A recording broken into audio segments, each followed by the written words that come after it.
அனைவருக்கும் வணக்கம். நான் ராசு நர்ஷித். குமரி அறிவியல் பேரவை 2025-2026 ஆண்டின் உணவே மருந்து என்னும் நிகழ்ச்சிக்காக சத்தான உணவுகளை செய்ய இருக்கிறேன். சர்க்கரை வள்ளி கிழங்கு சிப்ஸ் செய்ய தேவையான பொருட்கள்: தேவையான அளவு சர்க்கரை வள்ளி கிழங்கு, தேங்காய் எண்ணெய், சிறிதளவு உப்பு, சிறிதளவு நல்ல மிளகு. முதலாவதாக சர்க்கரை வள்ளி கிழங்கை சுத்தம் செய்து தோலை செதுக்க வேண்டும்.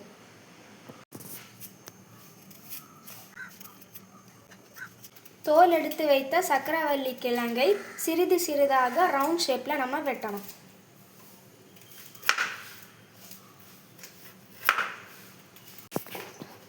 நம்ம சின்னதாட்டு ரவுண்டாக வெட்டின சர்க்கரை வள்ளி கிழங்கை ஒரு க்ளீனான கிளாத்தில் வச்சு அதோட ஈரத்தை எல்லாம் தொடச்சி எடுக்கணும்.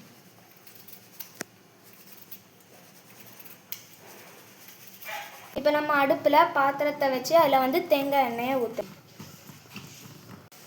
இந்த எண்ணெய் நல்லா சூடான உடனே நம்ம நறுக்கி வச்சுருக்க சர்க்கரை வள்ளி கிழங்கை இதில் போட்டு பொரிக்கலாம். இப்போ பார்த்திங்கன்னா எண்ணெய் நல்லா காஞ்சாச்சு. இனி நம்ம நறுக்கி வச்சுருக்க சர்க்கரை கிழங்கை ஒன்று எடுத்து போடணும்.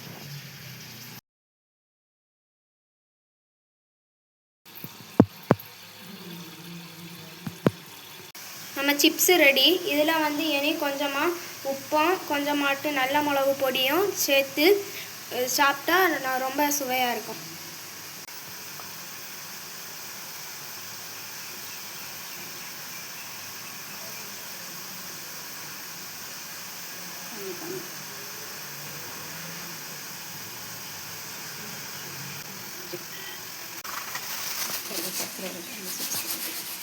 நம்மளோட சர்க்கரை வள்ளி சிப்ஸ் ரெடி.